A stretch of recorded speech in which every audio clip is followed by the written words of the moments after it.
Vamos a hablar, algunas partes las pasaré muy rápidas por tiempo. Eh, Vamos a hablar del capítulo que leyeron. Eh, Voy a centrarme más en la explicación cuantitativa. Cuando hablamos de técnicas de proyección, estamos hablando aquí en formulación y evaluación de proyectos. Nos interesa proyectar la demanda, cuánto vamos a vender. No es para lo único que se puede utilizar, pero es para lo que lo vamos a utilizar acá. Entonces tenemos distintos métodos. Yo les decía la clase pasada, lo más común es a partir de datos históricos, ¿sí? Métodos cuantitativos, pero también hablábamos que no son los únicos. Yo les dije, ya lo vamos a ver en la próxima clase. Y vamos a empezar porque hay métodos cualitativos y cuantitativos. Que cuál es mejor, que cuál es peor, ni lo uno ni lo otro, va a depender mucho de no tanto cuál sea mejor o cuál sea peor, sino cuál se ajusta más. ¿De qué depende? De la información. Entonces, para empezar, ¿cuándo se utilizan datos cualitativos? Cuando no hay suficientes datos. Estamos hablando de una empresa nueva que no puede hacer un análisis a partir de datos históricos. O bueno, de pronto no estamos empezando la empresa, pero apenas lleva 1 año, 2 años en funcionamiento, y utilizar solo 2 años de datos históricos puede llegar a ser poco. Cuando no se explica a partir de históricos, ¿cómo así? Puede que tenga suficientes datos históricos, que es una empresa de años, pero estamos en una situación particular en la que esos datos históricos de ventas no me van a pronosticar realmente las ventas del año entrante. Ejemplo, lo que ha sucedido con la pandemia. En su momento, cuando empezó, de seguro muchas empresas tenían ciertos pronósticos de ventas, de seguro la gran mayoría a partir de datos históricos. Empezó la pandemia y ¿qué pasa? En algunas industrias las ventas se dispararon, industrias como las farmacéuticas, algunas de tecnología,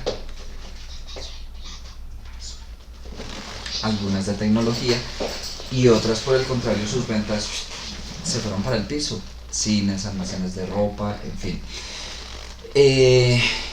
Si yo como empresa en ese momento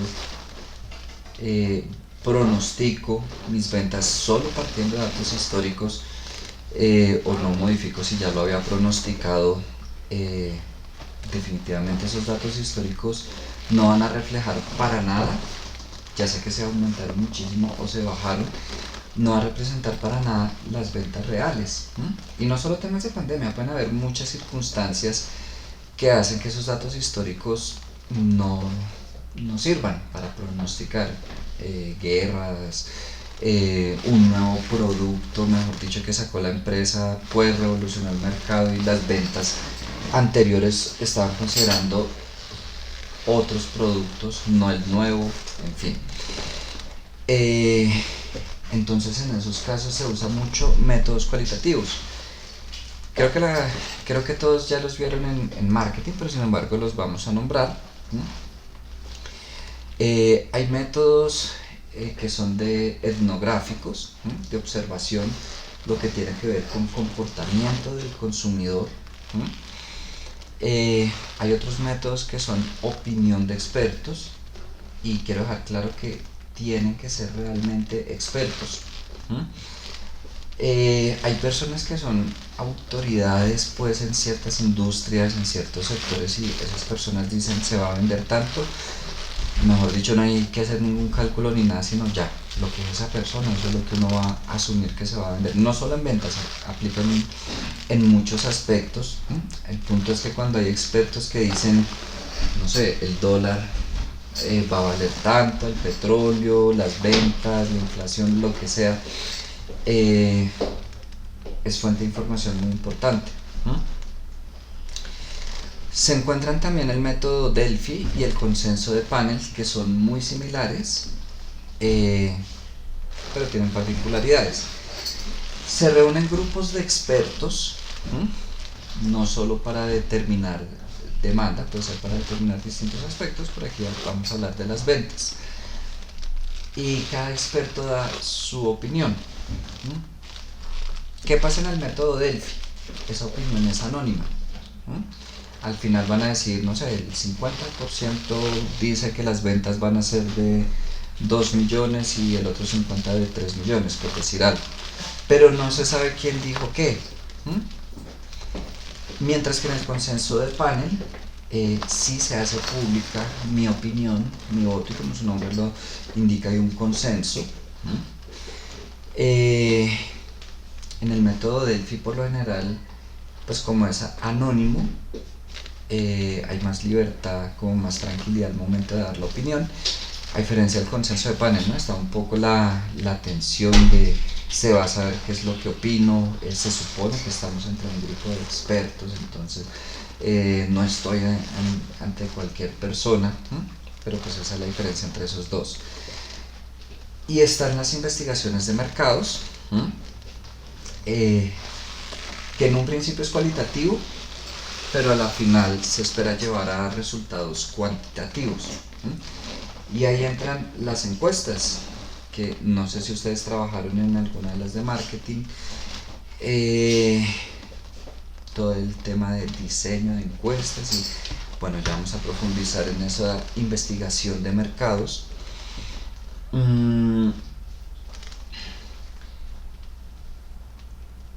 Se puede probabilístico y no probabilístico, pero no quiero decir que siempre, pero la gran mayoría de veces son métodos no probabilísticos.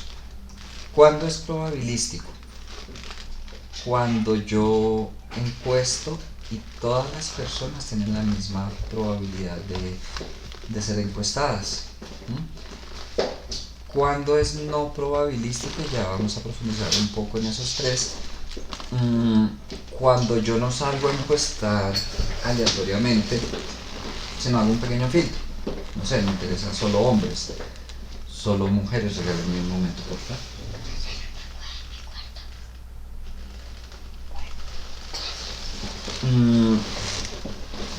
Me interesan solo personas que vivan en tal sector, solo estudiantes de tal carrera. Ahí ya estoy delimitando a las personas que voy a encuestar. ¿Cómo puedo delimitar? Cuando hago un muestreo de estratos, y aclaro, no nos referimos únicamente a estratos sociales, sino a alguna característica particular de la muestra. Solo hombres, solo mujeres, solo estudiantes de la universidad militar. Hay una característica que me delimita. Cuando es muestra de conveniencia de sitio, ya no estoy delimitando tanto por las características de las personas, sino por la ubicación geográfica. Ejemplo, voy a montar un restaurante ahí en la calle 100 con 11 y voy a empezar a encuestar por ese sector, no sé, en la calle 100, en la 90, bueno, en fin, por ahí cerca, y encuesto pues a cuántas personas pasen, hombre, mujer, estudiante, desempleado, gerente. No me interesa como tal la característica de la persona, sino que esté transitando por esa persona. Puede ser que trabaje, que viva por ahí, que iba pasando por casualidad, lo que sea. Y muestreo de bola de nieve es cuando realizo esa muestra de estrato, muestra de conveniencia de sitio, realizo un primer grupo de encuestas, partiendo de esas encuestas emito conclusiones, y vuelvo y hago nuevas encuestas. Volvamos al ejemplo de, estoy haciendo encuestas por un negocio que va a montar ahí cerca de la 100 con 11. Encuesté a cuántas personas pasaron, hombres, mujeres, jóvenes, viejos, de todo, y saco unas primeras conclusiones.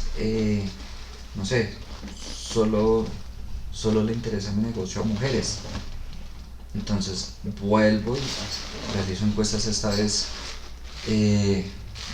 personas que vayan transitando por ahí, pero solo mujeres. ¿Que cuántas veces se hace? Depende. A veces no se necesita, depende un poco de la complejidad del proyecto, 2, 3 veces. ¿Cuál es la idea? Que ustedes realicen una investigación de mercado, que diseñen las encuestas. No vamos a entrar aquí a profundidad respecto al diseño de encuestas. 1, porque creo que es tema más de marketing. 2, así no fuera más de marketing, podríamos destinar casi que solo un curso al tema de diseño de encuestas, pero pues no es el objetivo en este momento. ¿Qué sí les digo de ese diseño de encuestas? Primero, yo tengo que definir qué información pretendo obtener de la encuesta que voy a realizar, y en base a eso empiezo a hacer preguntas que se relacionan solamente con la información que necesito. O sea, yo he visto encuestas en que se pregunta nombre, sexo, edad, documento, un montón de cosas, pues un formulario solo de datos personales. Puede que esté bien, puede que no. ¿De qué depende? Si yo pregunto el nombre, ¿realmente necesito el nombre de la persona? Si sí lo necesito, pues claramente lo voy a preguntar, pero si no, sobra. ¿Necesito la edad o no la necesito? Y es más, ¿necesito la edad exacta o manejo rangos de edad? El sexo, en algunos casos sí se necesita toda esa información, en otros no. Ustedes entran a revisar. ¿Por qué? Porque la idea es que también la encuesta sea corta. Y ojo que corta, no estoy diciendo una pregunta y ya. Yo he visto encuestas cortas de un montón de páginas, por la misma naturaleza de la investigación, son muchísimas páginas, pero preguntas muy puntuales, como puede que sean 2 páginas pero un montón de preguntas innecesarias. Ya es algo muy extenso. Y la idea también es que sean preguntas cerradas. Hay selección múltiple, sí, no, un número, una cifra, un rango. ¿Por qué? Porque al momento de tabular una encuesta con preguntas abiertas puede resultar complejo, primero al momento de tabular la información, y segundo se presta, yo no sé si ustedes han respondido a encuestas, muchas veces las preguntas abiertas quedan sin responder también. No, ¿tiene comentarios adicionales? No. Y de pronto sí tenía uno observaciones adicionales, pero la realidad es que muchas veces las encuestas, las personas para responderlas son apáticas. Hay empresas que se dedican a eso y ofrecen incentivos para las personas que responden las encuestas, pero aún con los incentivos no siempre es tan agradable. Lo digo porque yo he hecho eso, y a veces son encuestas de 20 minutos, 40 minutos, y eso que las hago aquí pues desde el apartamento. Ahora pónganle cuando, no sé, los cogen en la calle para responder una encuesta. En fin, podría pasar que alguien me diga, profe, yo voy a entrar a determinar mis ventas a través de la opinión de un experto. Ok, pero que de verdad sea un experto, una autoridad, y de verdad tienen el contacto. No que, profe, yo lo voy a hacer con la opinión de un experto y no, es mi compañero de otro salón. Sino yo hago la investigación de mercados. Ahora, ¿a quién encuesto? Puede ser a mi consumidor, puede ser a mi cliente, depende. Puede que mis posibles clientes sean muy pocos. Ejemplo, voy a distribuir en almacenes de cadena. Pues yo no necesito de pronto ir a hacer 3 encuestas a Jumbo, Éxito, Carulla. de pronto sí a mis consumidores. Hago un paréntesis, cuando ya son pocos, ejemplo, Jumbo, Éxito y Carulla, ya ahí uno no habla de encuestas, sino de entrevistas, tienen otras características, pero bueno, aquí no vamos a hablar de entrevistas.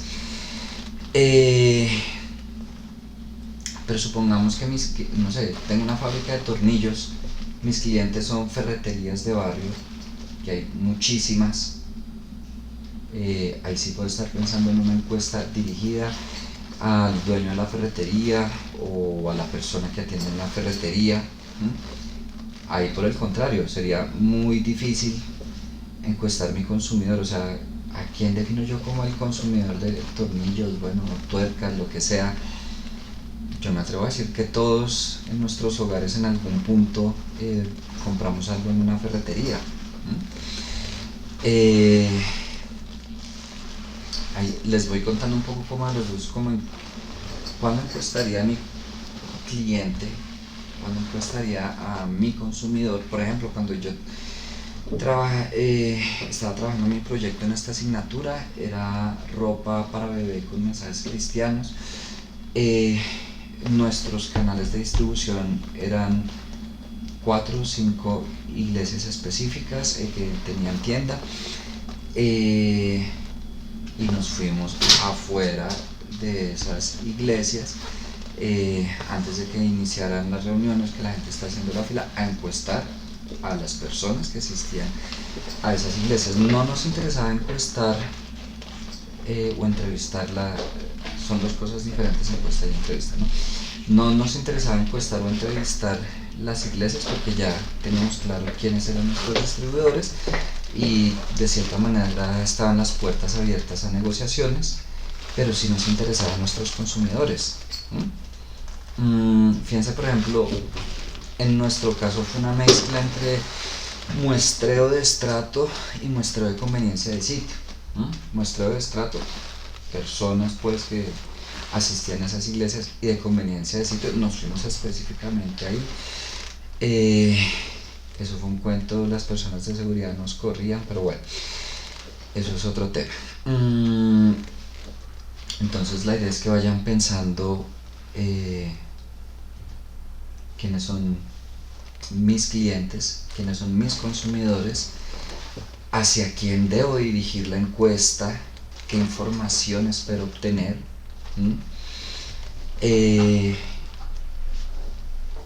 A veces preguntas del precio, que es muy común. ¿Cuánto estaría dispuesto a pagar por X producto? A veces no es la mejor manera de determinar el precio. Uno como consumidor, por lo general, se va a ir a lo más económico, claro, que cumpla con lo que uno está buscando, calidad, diseño, bueno, lo que sea, pero una vez entren esos requisitos dentro del producto, por lo general uno va a pagar lo más económico. Pero bueno, si las quieren colocar, pues son válidas. Repito, ya sería un tema más a profundidad, ni siquiera formulación o evaluación de proyectos, sino de diseño de encuestas en general, marketing, finanzas, lo que sea. Pero si vayan pensando en eso, son personas, son empresas, a quienes voy a encuestar. Esta la voy a pasar. Es que ahorita, mejor dicho, con el otro grupo terminé 8 en punto y eso corriendo al final. Y nada, prefiero, si nos sobra tiempo y nos tenemos que volver, no hay lío, pero sí quiero que quede muy claro lo cuantitativo, el ejercicio pues de proyección de la demanda. Pero aquí es un poco el tipo de preguntas que se utilizan. Hay nominal, ordinal, intervalos, eso está en el libro. Tal cual intervalos, ejemplo, la edad entre 11 y 18, entre 18 y 25, 25 y 36, yo que sé. Ese ordinal es cuando les piden califique. No sé si han diligenciado encuestas de satisfacción, casi siempre en una escala de 1 a 5, cómo califica la atención prestada. Y nominal, pues ya se pide una cifra, una cifra exacta, ejemplo, la edad, pero ya no en un rango, sino en un número exacto. Aquí empezamos con lo de cuantitativo. Esto está en el libro y también es un repaso de estadística. Cuando uno entra a definir el tamaño de la muestra, dependiendo si es población finita o infinita, ya nos vamos a ir a la población finita. Cuando es población infinita, cuando no conozco el tamaño de la población, o cuando es muy grande. No recuerdo ahorita el número, me corrigen si estoy equivocado, pero creo que cuando la población es mayor a 100.000 se asume que es infinita, no recuerdo ahorita. Y entonces, ¿qué hace uno partiendo de qué tanta confiabilidad o qué tanto error me voy a permitir en los resultados? En base a eso determino cuántas personas debería encuestar. Siempre, mientras más personas yo encueste, mayor va a ser el nivel de confianza, menor el margen de error. Y eso lo determinamos acá.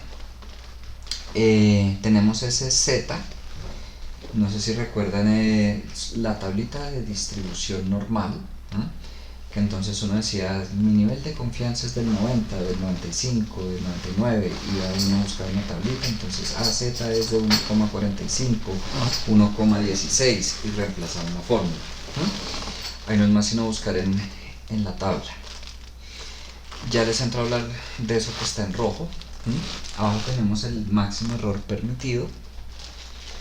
Entonces uno no, que 0,1, 0,05, 0,2. ¿Qué tanto error nos vamos a permitir? Y tenemos dos fórmulas, pero son exactamente lo mismo.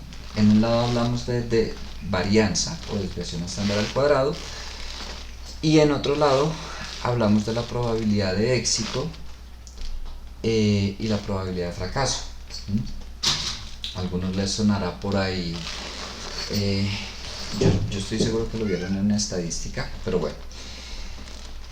¿Qué plantea el libro? Si no se conoce la desviación, porque para conocer la desviación necesitamos tener datos, calcularla.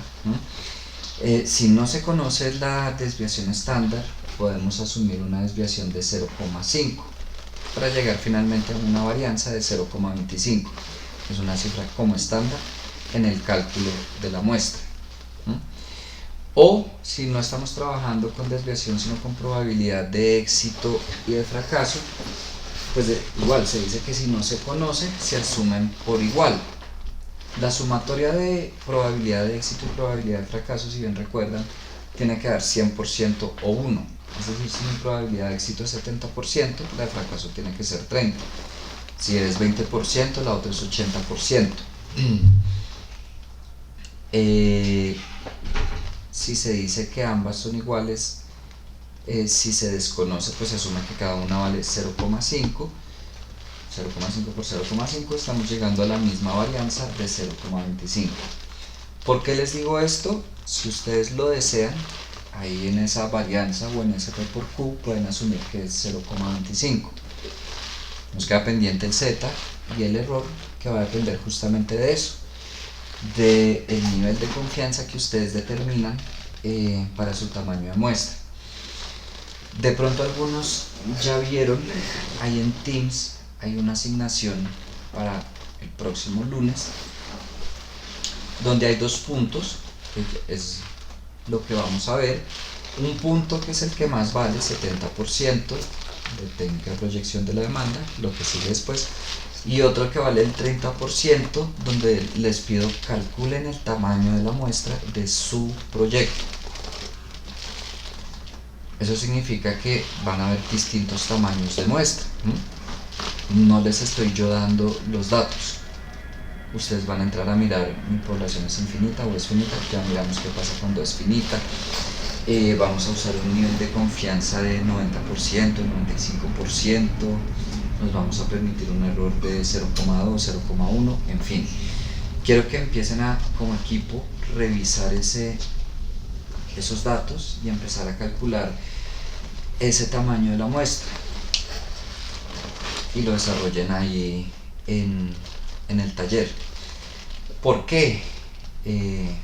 Ustedes ya tienen que empezar a trabajar todo esto para la entrega. Me he encontrado en ocasiones con profe, a mí me dio un tamaño de muestra de 1000 encuestas. Yo les digo, bueno, no sé si ustedes consideran que lo pueden hacer.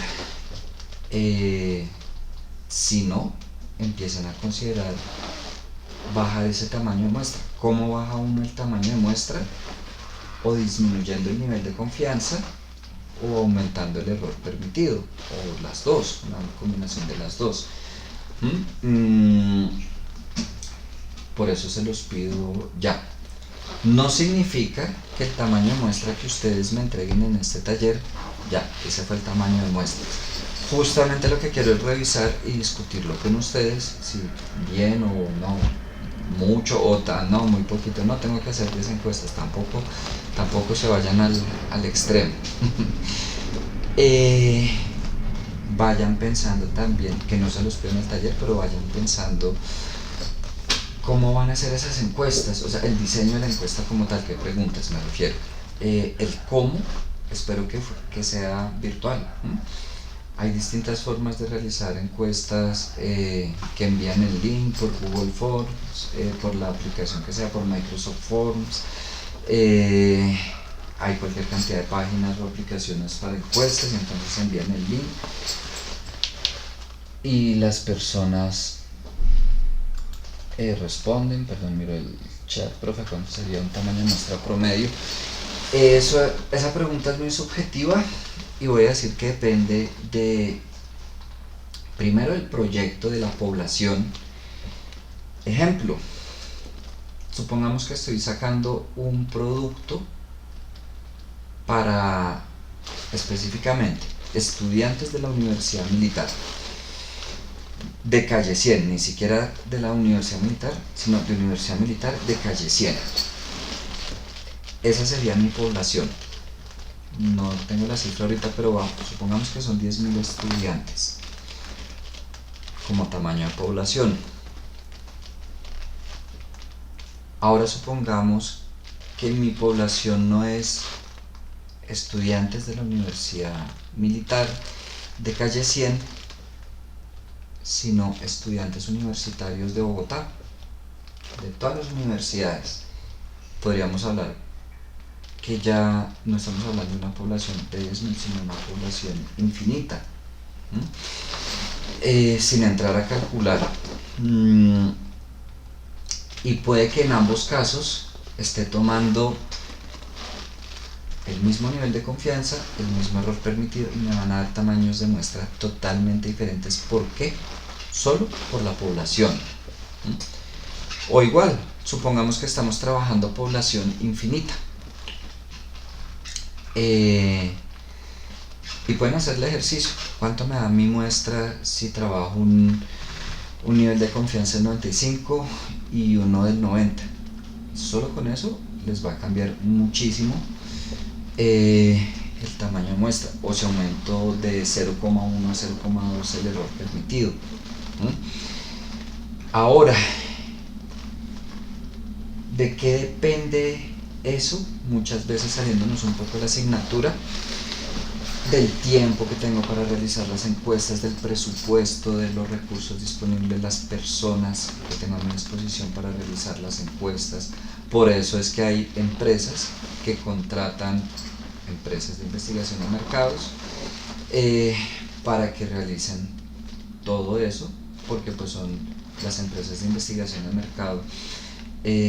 O sea, ya tienen la infraestructura, las personas, ya saben cómo es la vuelta, cuánto se van a demorar, sin ningún problema. Yo podría decirles, no, los voy a contratar, necesito que me determinen esta información.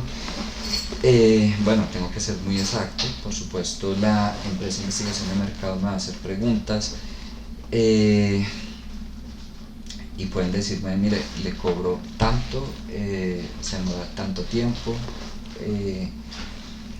y por lo general uno lo contrata, ¿no? Porque ya si yo no soy una empresa de investigación de mercado y necesito poner la encuesta, no sé, soy una empresa de vendo agua, yo qué sé, y para ponerme yo a contratar personas para hacer las encuestas, a diseñar la encuesta, que esa es la otra. Como les decía, el tema de diseño de encuesta no es cualquier boba. Yo no me voy a poner por si acaso exigente que no, esa pregunta sí, esa pregunta no, pero tengan clarísimo que a veces solo por el diseño de la encuesta, ni siquiera por realizarla, solo por el diseño pueden llegar a cobrarme un montón, depende pues de la encuesta, pues de la información que yo pretendo obtener, porque implica conocimiento, trabajo, formación. Por lo pronto, Juan, empecemos porque realicen eso y ya iremos revisando. Yo les haré sugerencias, ojo, no es más que sugerencias de está bien, disminúyanla, aumentenla. Ustedes son libres de, si yo les digo disminúyanla, si ustedes dicen no, vamos a dejar ese tamaño de nuestro, pues listo, déjenla, ¿vale? Si tengan muy en cuenta, Juan Camilo y todos, no sé, tiempo y cómo las van a hacer, y calculen más o menos si alcanzamos, no alcanzamos con la muestra. Ahí, eso es lo primero, ¿no? Uno empieza todo optimista, eso se los aseguro, no vamos a permitirnos, no vamos a permitir error vamos a colocar un error del 0,02, vamos a tener un nivel de confianza del 99%, uno empieza así súper optimista, le empiezan a dar unas muestras enormes, empiezan a sacar cuentas, tengo tanto tiempo, tengo que hacer esto, no, bajemos el nivel de confianza. Ya ustedes revisarán ese tema, lo plantearán en el taller y revisaremos la próxima semana. Por si acaso, antes de que se me olvide, y bueno, ahorita al final, ya les había dicho para el lunes, está el capítulo 6 y 7, pero voy a hablar muy rápido el lunes y muy poco tiempo, primero asumiendo que los leyeron. Por si acaso no les voy a hacer quiz ni taller de capítulo 6 y 7, no les voy a decir voy a hablar rápido y les voy a hacer quiz, no. La idea de hablar rápido es, vamos a destinarle por lo menos la mitad de la clase justamente a hablar de sus proyectos. Quiero escucharlos, en qué van, qué dudas tienen, si necesitan el espacio para reunirse en equipos, para adelantar. Me parece importante en este punto ir sabiendo en qué van esas ideas de negocio, qué dudas tienen y todo eso, y ahí entrará un poco también lo del tamaño de la muestra. ¿Listo? Aunque voy a pasar muy por encima esos capítulos 6 y 7, y repito, no les voy a hacer quiz, asumo que sí los van a leer, sobre todo para el trabajo de su proyecto. Que en esta primera entrega necesitan capítulos 6 y 7, no, pero después sí. ¿Listo? Dicho eso, aquí vemos qué pasa con el cálculo de la muestra cuando la población es finita, y entonces ustedes verán que se agrega esta n mayúscula, que es el tamaño de la población. Es decir, si yo conozco el tamaño de la población, ya no es esta fórmula, sino esta de aquí, donde n va a ser ese tamaño de la población. Yo no sé si les conté, por ejemplo, en alguna ocasión, no para una materia, sino que estaba trabajando en un proyecto, y mi población eran mis vecinos, O sea, estaba sacando algo enfocado directamente a venderlo en el conjunto. ¿Cuál era mi población? Los residentes. No me interesaba ni siquiera el conjunto de enfrente. No sé, estamos hablando de 500 apartamentos, creo que era, no me acuerdo. Y definimos la población en ese momento, ni siquiera por número de personas, sino por número de apartamentos. Y para determinar el tamaño de la muestra, pues mi población era 508 creo que era, ¿sí? Una población relativamente pequeña y nos permitía manejar un margen, un nivel de confianza altísimo, un error bajito, además que como eran vecinos eran fáciles de encuestar, pero el mismo proyecto nos permitía tener esos niveles de confianza altísimos, errores bajos. Ahorita en el otro grupo, por ejemplo, hubo una persona que me dijo: profe, yo tengo que encuestar empresas. Yo les decía, bueno, tienen que revisar si tienen el contacto, no lo tienen, porque ahí lleva un tema de lobby, de, bueno, buscar a la persona, a veces implica un poco ganarse a la secretaria, al vigilante, que le brinda una información como: mira, es la persona que usted tiene que encuestar, sale todos los días a almorzar a la 1 de la tarde, irse uno a parar allá, para hacerle el lobby a la persona solo para conseguir la cita para que le responda uno la encuesta. Si fuera ese el caso, permitirme niveles de confianza altísimos, difícil, tengo que bajarle el nivel de confianza y permitirme los errores más altos. Entonces también va a depender del proyecto de ustedes. Pero bueno, si definen que su población es finita, esta fórmula, y aquí va el tamaño de la población.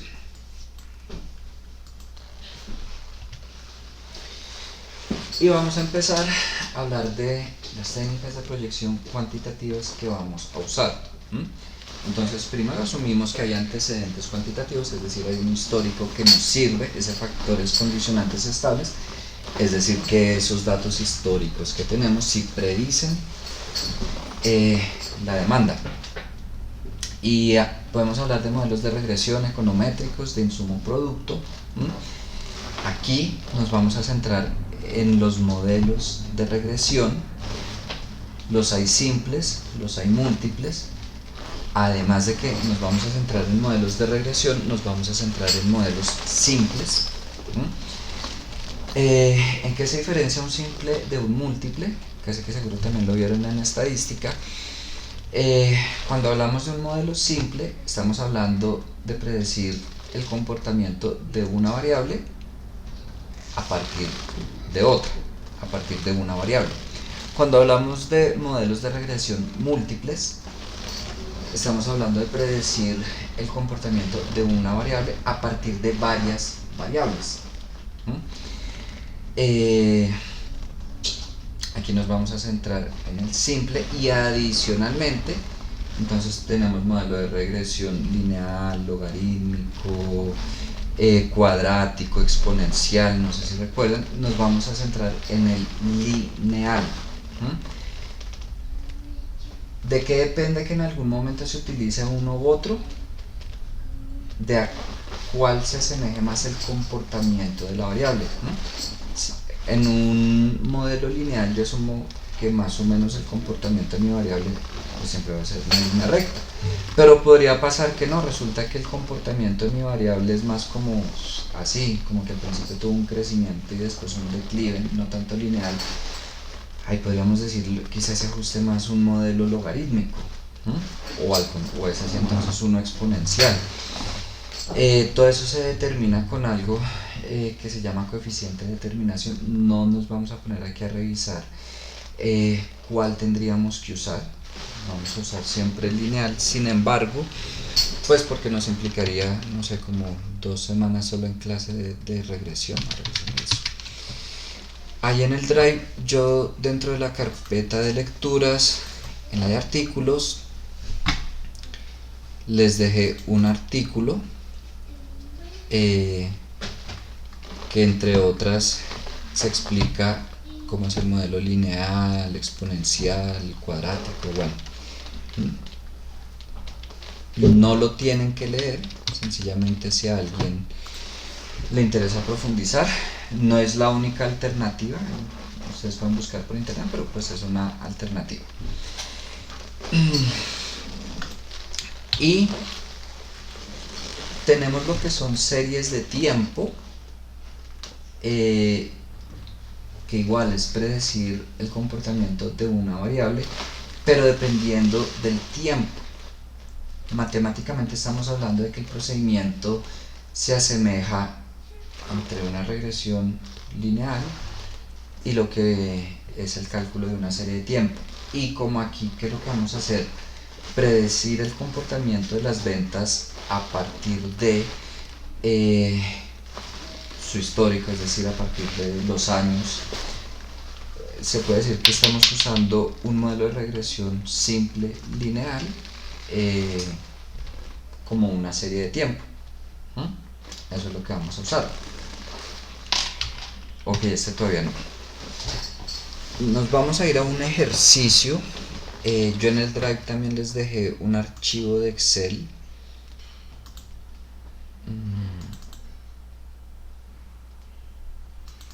Este que dice clase 04. La idea es que lo vayamos trabajando paralelamente. Igual, pues el video yo se los envío, el archivo de Excel se los envío desarrollado. Pero una cosa es ver y otra cosa es ir trabajando. Vamos a hacer una pregunta. Sí. ¿La clase sí se está grabando? Sí, sí se está. No ve qué, perdón. Hernán, no ve qué, perdón. El cosito este que siempre queda titilando. Sí, aquí, bueno, por si acaso para los que no saben, es que aquí queda un cosito azulito, sí, como una pestañita azulita, pero ya no queda, es que cambié de pantalla. Yo no tenía ni idea, quedaba era por lo que las dos pantallas eran de distinta resolución. Ahora ya me quedaron las dos de la misma resolución, entonces no queda el cosito titilando. Pero no sé si se dieron cuenta que al principio me fui por acá. Este es el programa que utilizo para grabar. Sí, estamos grabando, pero gracias por preguntar, Hernán.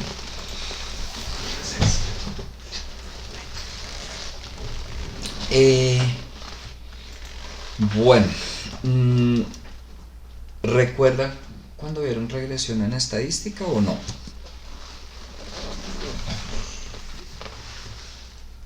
¿No? Ok, vámonos a matemáticas 1. Cuando uno veía ecuación lineal que tenía y igual a a por x más b, no sé si les suena. Pues aquí lo que vamos a hacer en regresión lineal es asumir que las ventas tienen un comportamiento de ese tipo, que y igual a a por x más b, donde a y b son constantes, x es la variable independiente y y es la variable dependiente. El comportamiento de y va a depender del valor de x. Si estamos hablando de año y ventas como variables, la variable independiente, un poco más al enfoque, la variable independiente, ahí está bien. Vale, con gusto. La variable independiente van a ser los años, es decir, el año no va a depender de cuánto se venda. Entonces, años, variable independiente o x, y por descarte las ventas va a ser y o la variable dependiente. Y vamos a establecer que las ventas van a depender del año.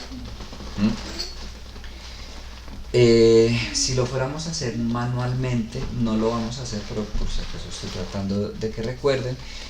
Entonces allá vamos la media, luego la diferencia entre cada valor y la media, luego lo elevábamos al cuadrado, luego lo dividíamos entre el total de datos. No sé si recuerdan eso, que para hallar la desviación, bueno, y todo el procedimiento de lo posterior de regresión para hallar cuánto vale A, cuánto vale B. No lo vamos a hacer manualmente. Podríamos utilizar una herramienta que en el menú de datos, en la parte de análisis, se llama análisis de datos. Tampoco les voy a pedir que lo hagamos por ahí, pero sin embargo se los muestro. Dentro de todas las opciones de análisis de datos está una que es regresión.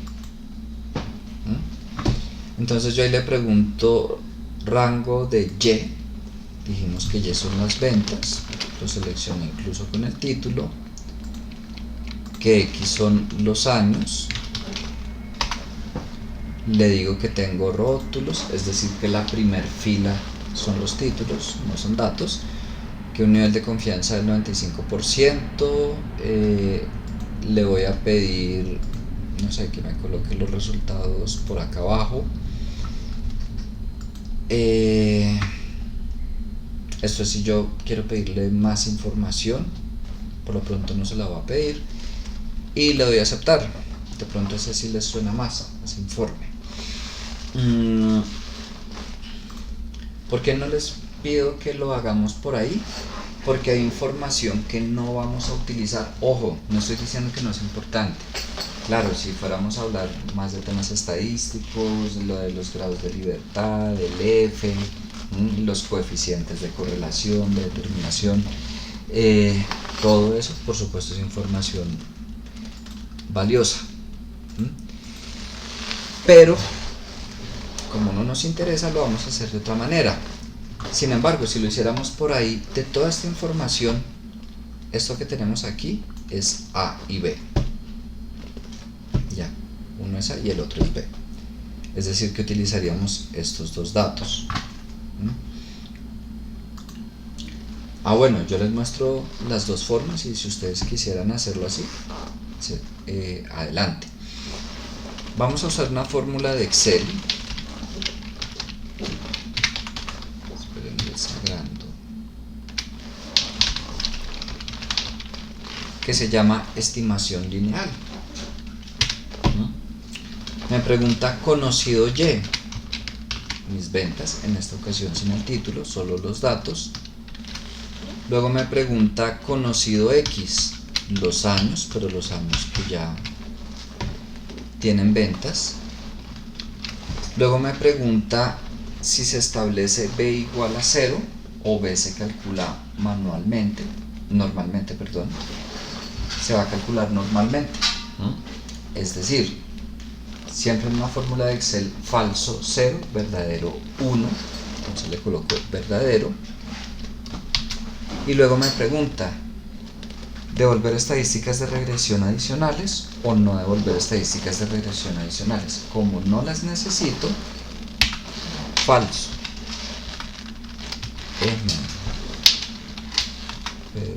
Ya.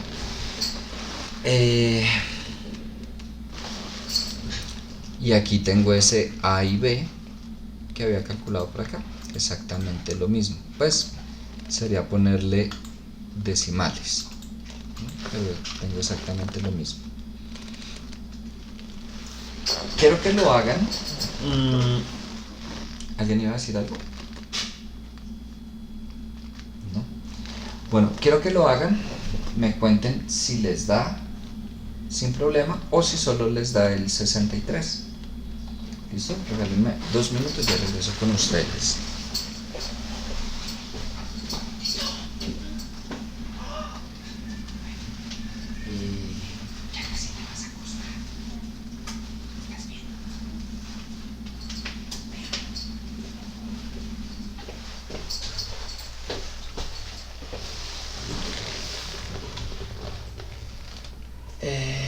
Profe, ¿me da algo como una matriz? Sí, es decir, debería dar esto que tengo acá.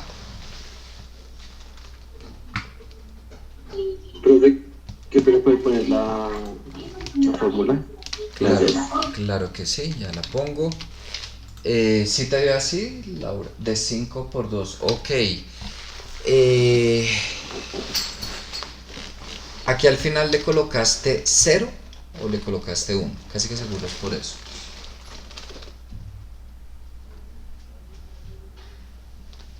O sea, confírmame. Listo, le colocaste, no, colócale 0. No te preocupes. Claro, si yo le pido estadísticas adicionales, pues esto debió ser lo que te dio, ¿m? Pero no las necesito. ¿M?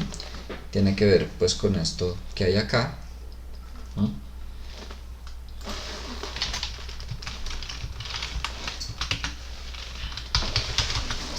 ¿Qué ventaja, desventaja tiene un método u otro?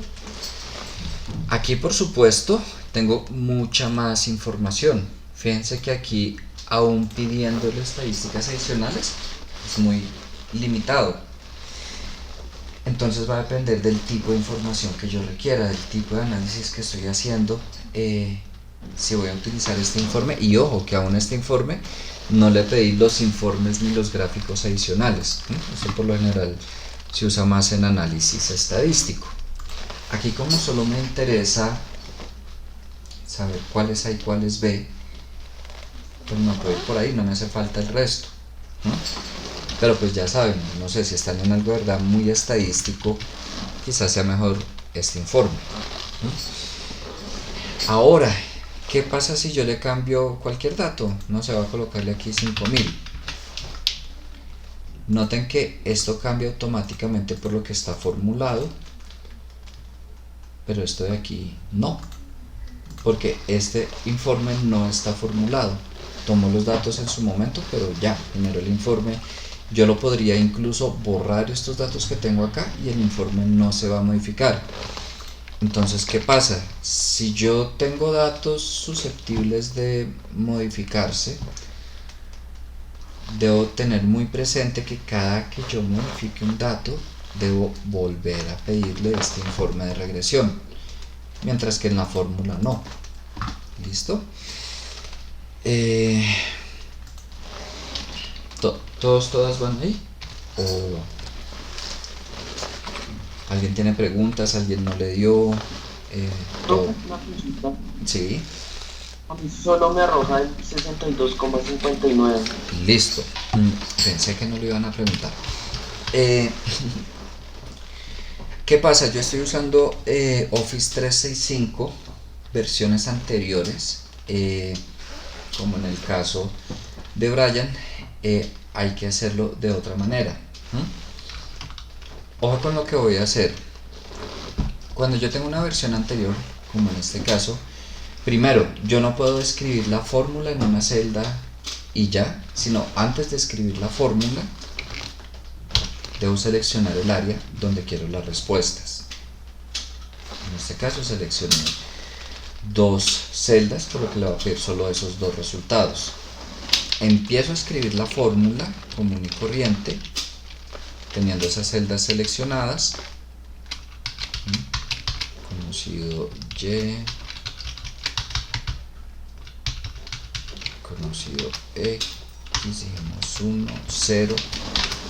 Y ojo, no voy a presionar Enter. Si yo presiono Enter, igual, me da solo el 63. Debo presionar Shift Control Enter. Shift Control Enter. Y ahí sí me arroja los 2 resultados.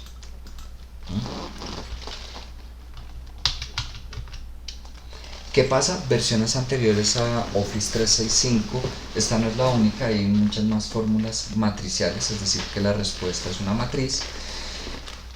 Uno tenía que hacerlo tal como lo acabo de hacer aquí.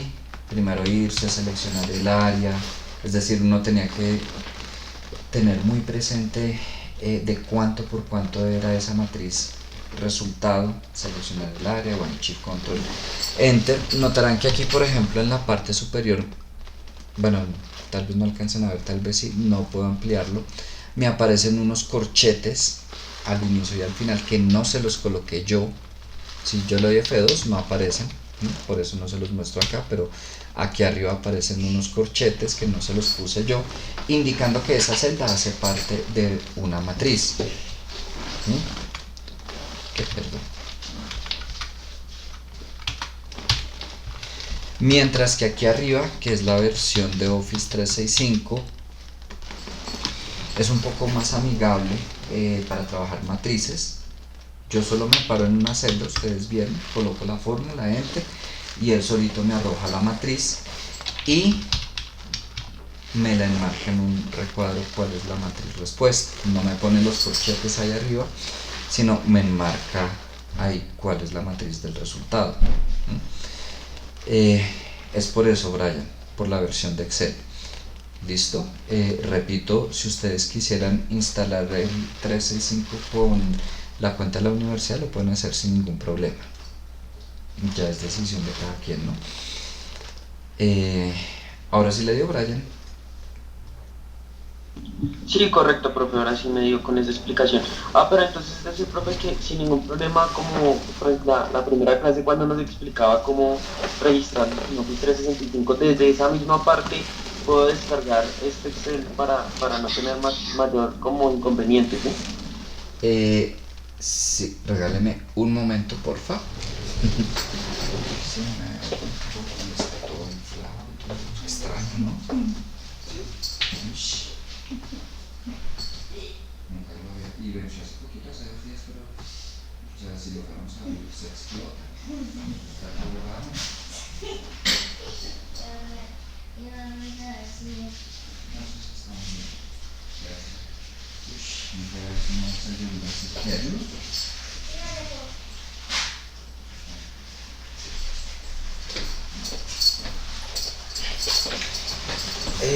Listo, qué pena. Brian, y para todos, en la primera clase abrieron su cuenta de Office con el correo de la universidad, que yo les dije, no necesito que la instalen, eso sí ya es decisión de cada quien. Sí necesitaba que la abrieran para pues, que se pudieran registrar en Teams, los pudiera agregar para la clase. Como ya tienen abierta la cuenta, pueden ir a la página de Office, iniciar sesión y ya, y ahí les aparece descargar. Les queda descargada la versión de Office 365. Creo que lo pueden hacer hasta en 5 dispositivos, 5 computadores y 5 dispositivos móviles, es algo así. ¿Listo? Profe, qué pena, es que ya lo intenté varias veces, pero me da un error de referencia. Wow. ¿Estamos hablando de instalar Office? No, de la fórmula. No, del Excel, sí señor. Ok, yo quedé como miércoles. Un error de referencia.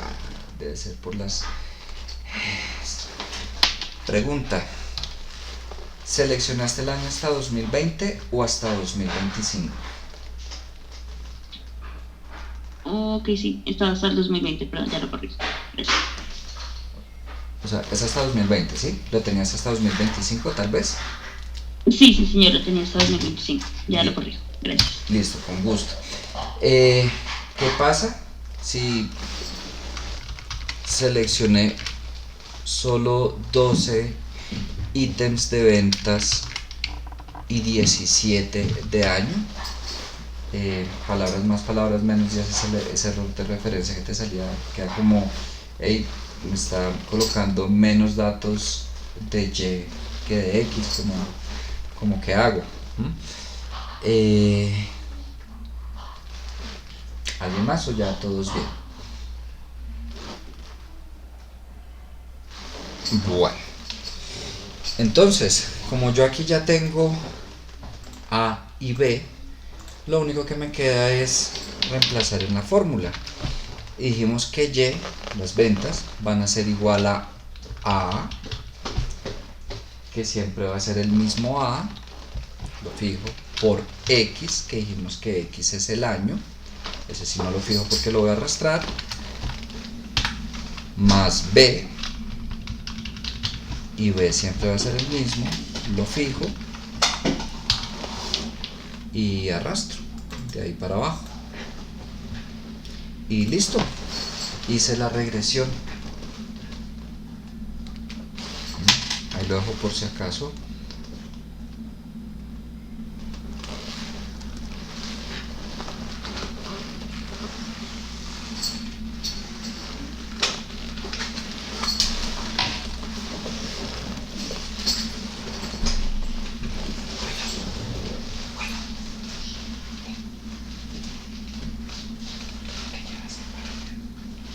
los yogures con 4 yogures con 4 hielos de bolita.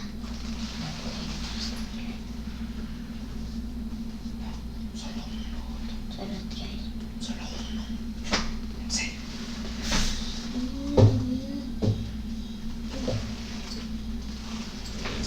Pero es mi reserva de comida.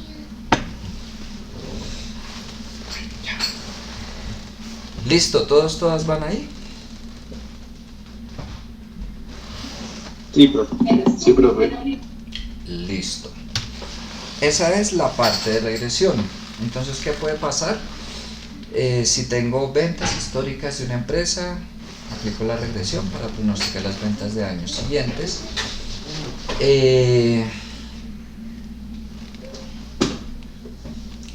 A veces yo lo he hecho.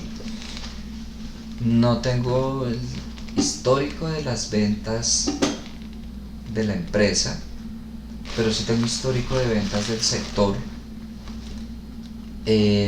Pronostico las ventas del sector y ahí va un poco trabajo conjunto con marketing, determinar con qué participación de ventas vamos a entrar.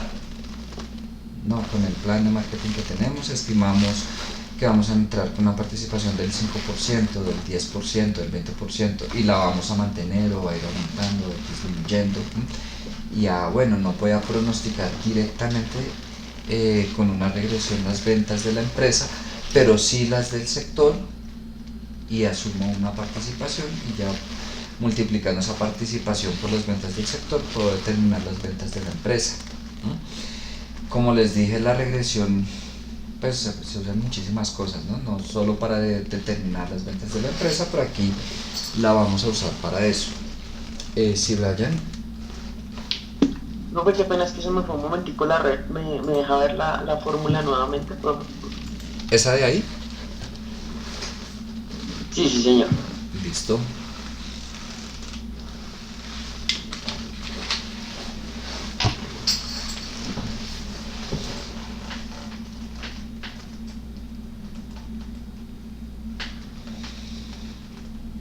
Ahora,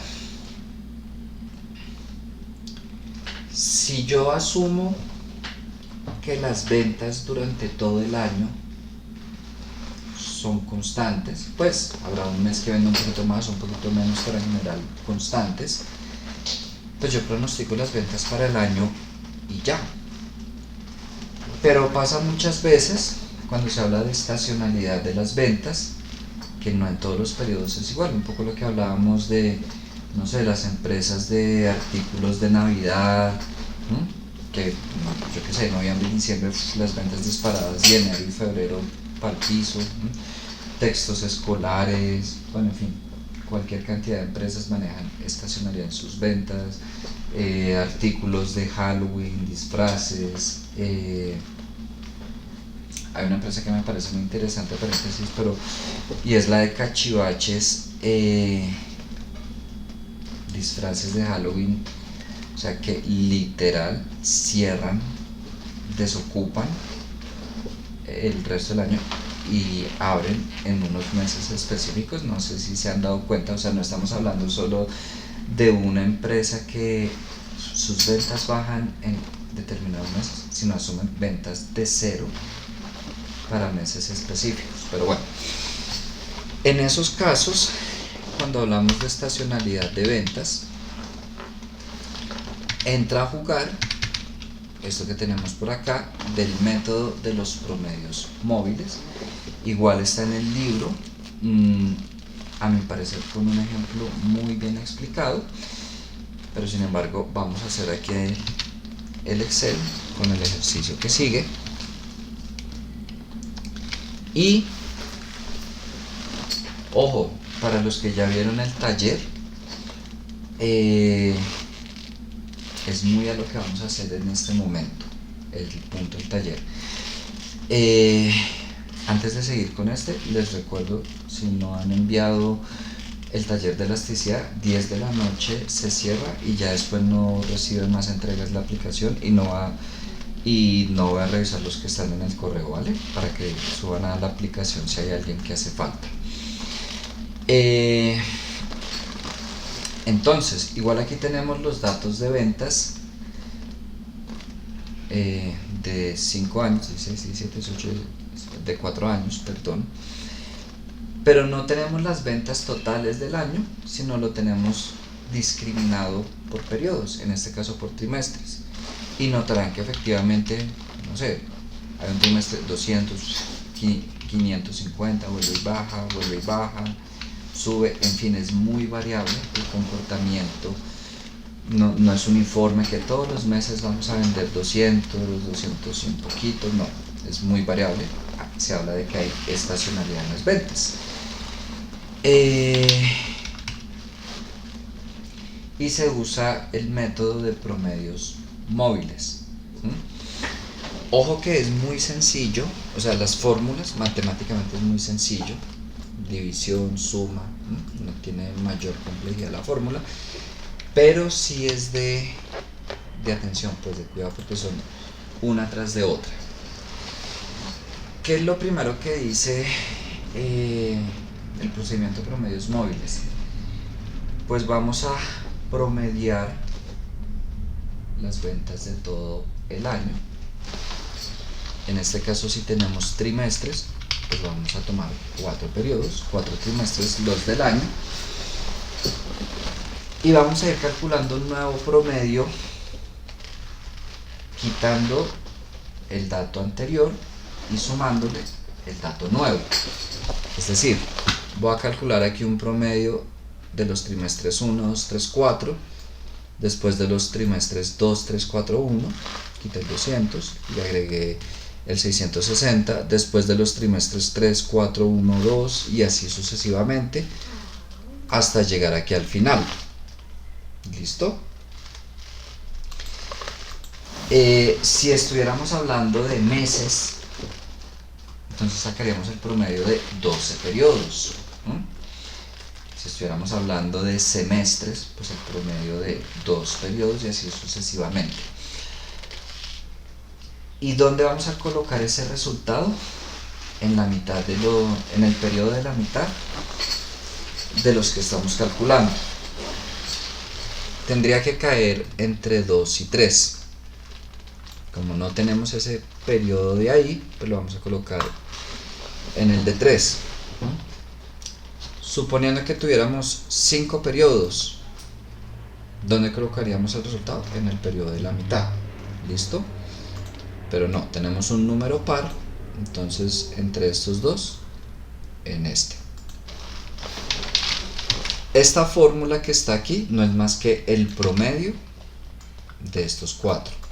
Lo podría hacer con esa fórmula de coger y sumar esos periodos, esas ventas y dividirlo entre 4, porque son 4 datos. O puedo tomar de una vez la fórmula de promedio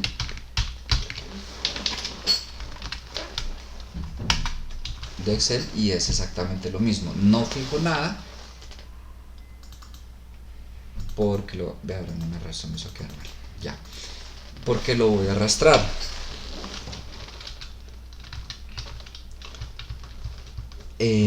¿Hasta dónde? Hasta donde se tengan en cuenta los últimos 4. ¿Por qué les digo esto? Aquí estoy teniendo en cuenta estos, aquí estoy teniendo esos 4. Aquí ya solo estoy teniendo en cuenta 3 y una celda vacía y lo borro. Listo, voy a dejarlo ahí un momento, ya regreso con ustedes.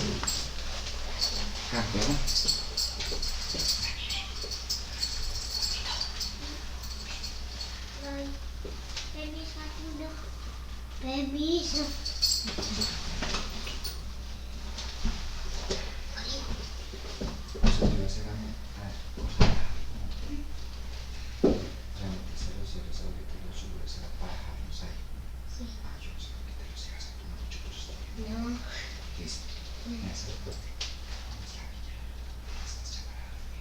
¿Pero puedo hablar un rato aquí? Bueno, Mi pijama creo que está.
Listo, qué pena con ustedes.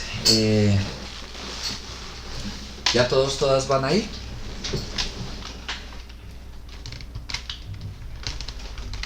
Listo. ¿Qué sigue después? Entonces se plantea, además de que aquí hicimos estos promedios así, después vamos a tomar estos promedios y promediarlos nuevamente de a 2. Estos dos, estos dos, estos dos y así sucesivamente, que es la fórmula que está acá, el promedio móvil centrado.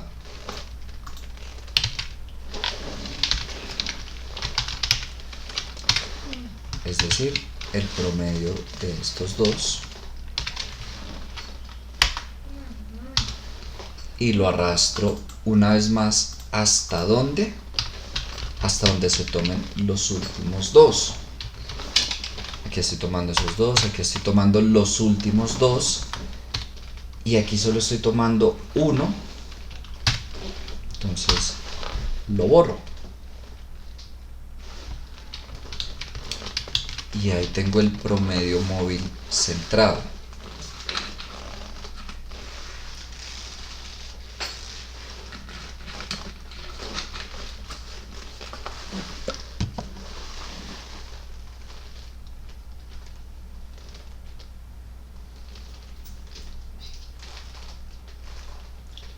¿Listo?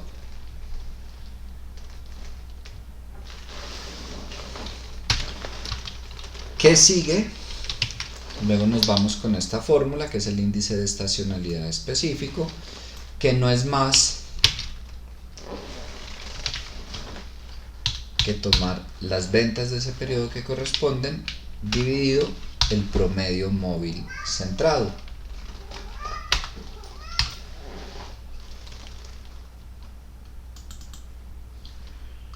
¿Hasta dónde? Hasta donde está el último promedio móvil centrado. Hasta ahí.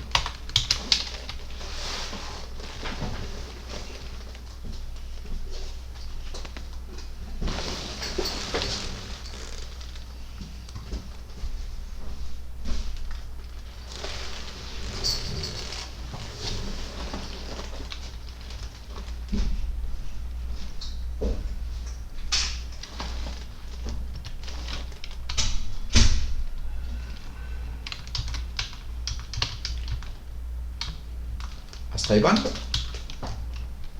¿Preguntas? ¿Alguien va atrás? Si no me dice nada, asumo que todos van ahí y pues continúo, ¿no? Ok. Ahora, ¿para qué se halla este índice de estacionalidad? Porque vamos a asumir que una parte se vende en el trimestre 1, otra parte en el trimestre 2 y así sucesivamente. Entonces, aquí lo que vamos a hacer es hallar el promedio del índice de estacionalidad de cada trimestre. Ejemplo, toma los índices de estacionalidad hallados para el trimestre 1, los promedios, los del 2, los del 3 y así sucesivamente. Eso es lo que vamos a hallar acá. ¿Con qué? Con una de promedios SIP. Igual le voy a pedir que de estos trimestres me promedie los que son de ese trimestre y me promedie estos valores de acá.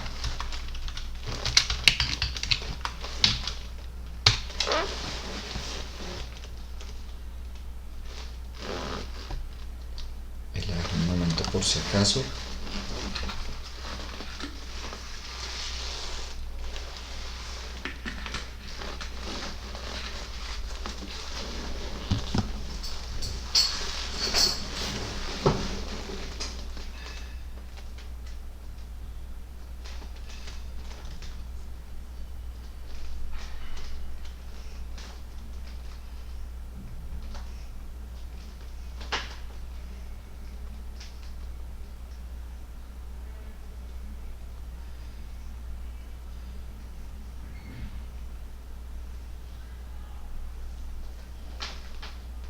¿Listo?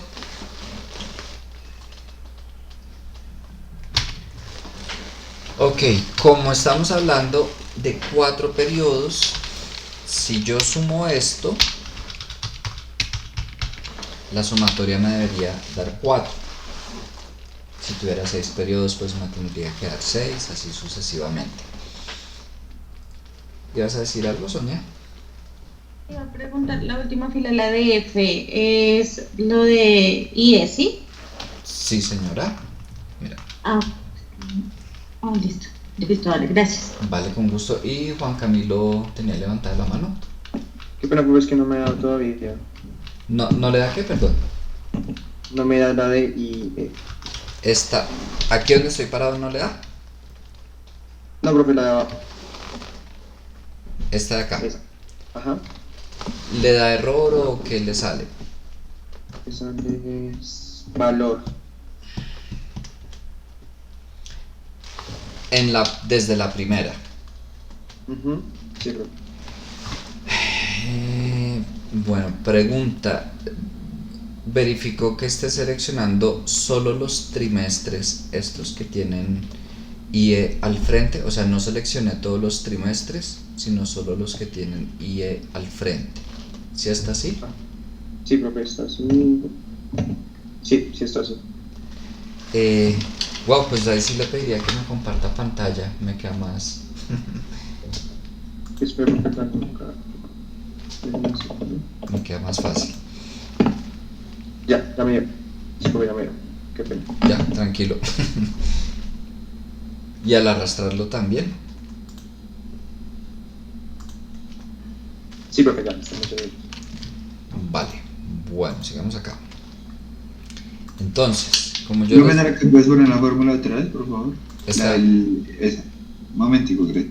Listo, con gusto.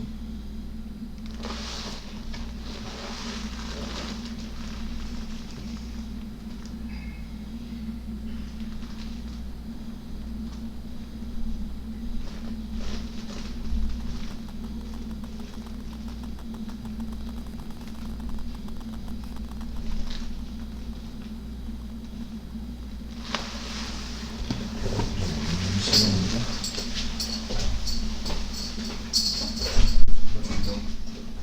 Primero que me apagas tu segundo, no me apagas.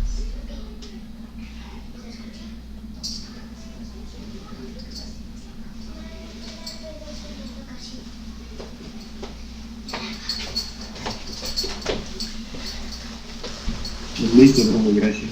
Con gusto.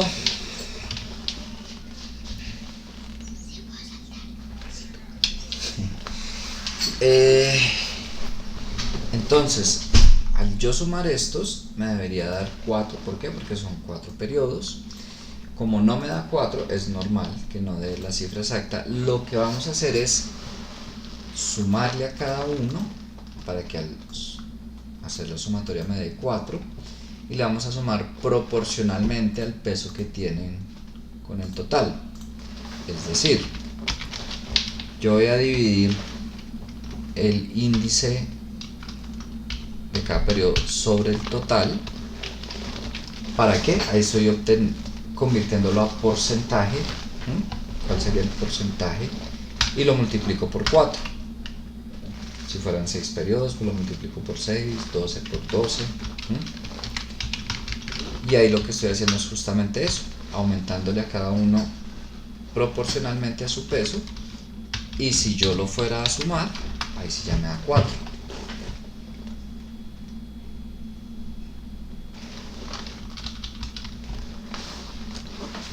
Gracias. Con gusto.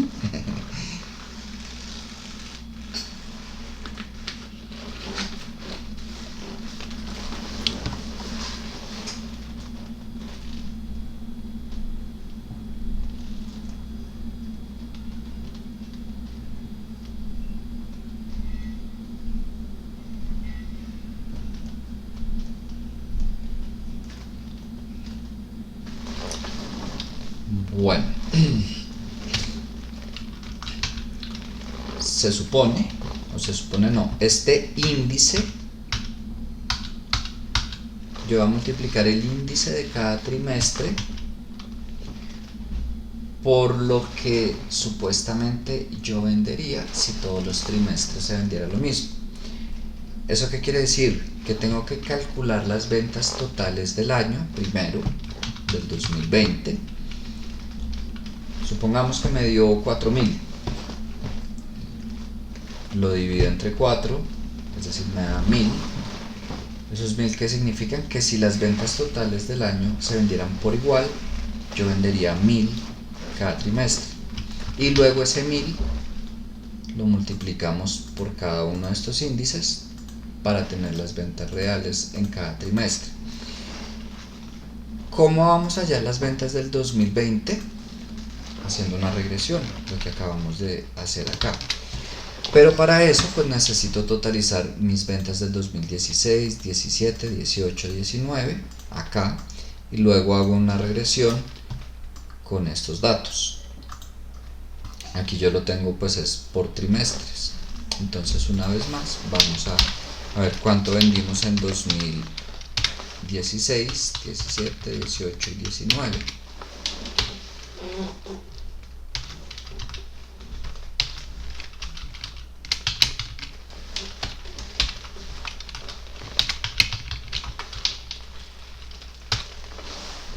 Ahí tengo cuánto vendí en 2016, 17, 18, 19.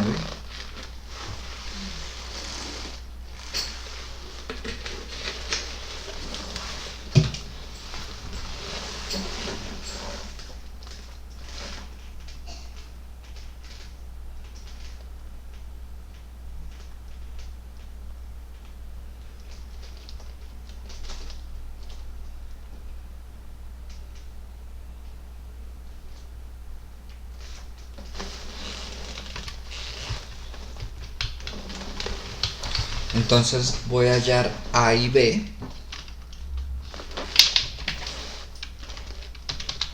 Entonces igual, estimación lineal, mi conocido de Y son estas ventas, mi conocido de X estos años, verdadero, falso.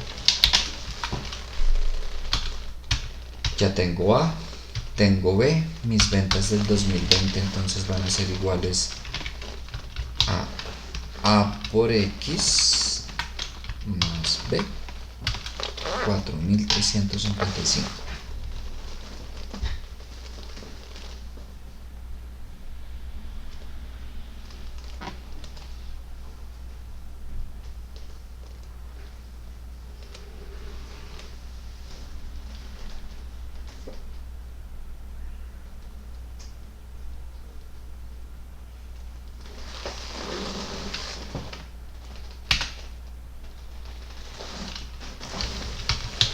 Entonces, si yo fuera a ver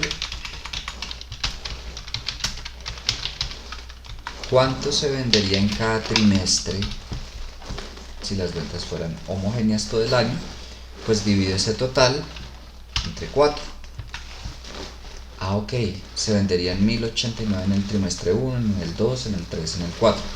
Pero, como ya sabemos que no es así,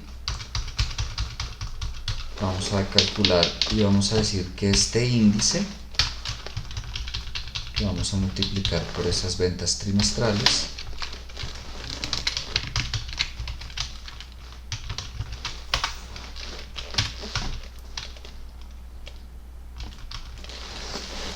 Y listo, entonces tenemos que para el trimestre 1 vamos a vender 1.243, en el 2.095, en el 3.008 y en el 4.009.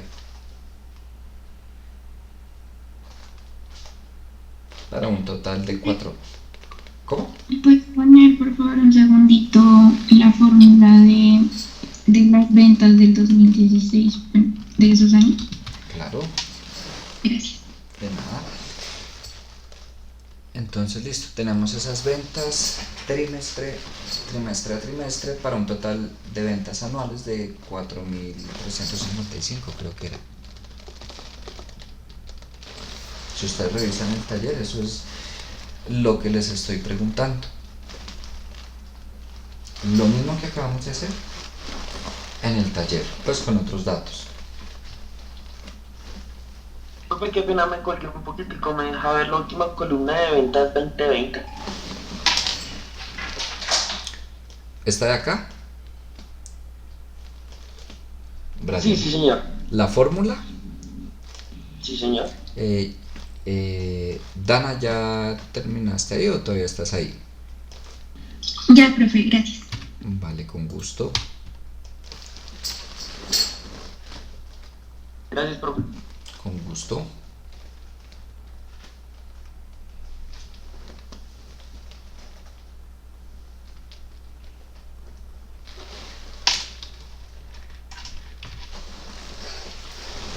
Y ese sería todo el ejercicio.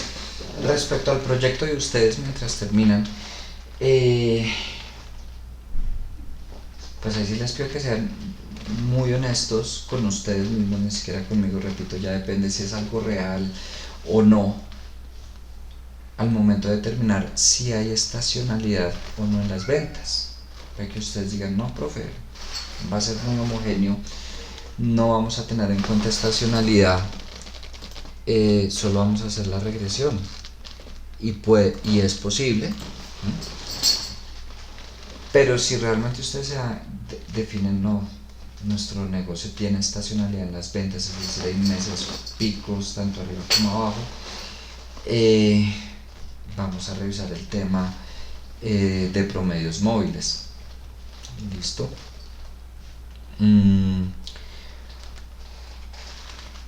Eso sería todo por hoy. No sé si tienen preguntas, si necesitan pues que me pare en otra celda, lo que sea.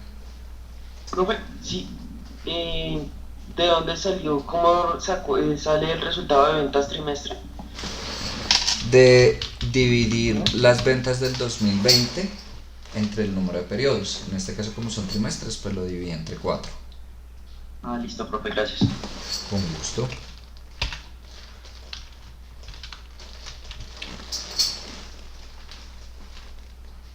Listo.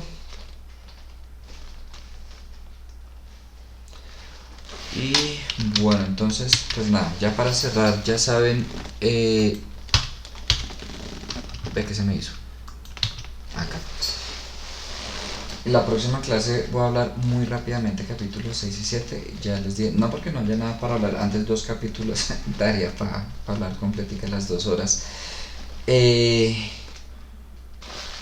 taller que les colgué, que ya está en asignación de Teams, tienen plazo igual hasta las 10 de la noche el lunes. Igual no sé si de pronto llegan a haber inquietudes igual que hoy, pues revisaremos algo al inicio por la asignación de Teams. Pero hablaré muy poco del capítulo 6 y 7 porque quiero escuchar del proyecto de ustedes. De verdad espero que revisen, si hay quienes sé que ya han mirado, si no han mirado nada del tema. De verdad háganlo este fin de semana, porque puede que surjan preguntas y pues bueno, sería chévere el lunes poder colaborarles.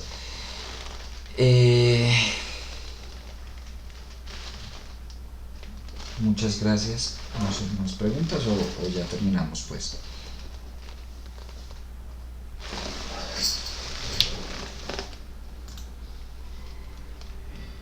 Bueno, pues entonces Dios los bendiga, que tengan una feliz noche y nos vemos el lunes, ¿vale? Igualmente, profe, gracias.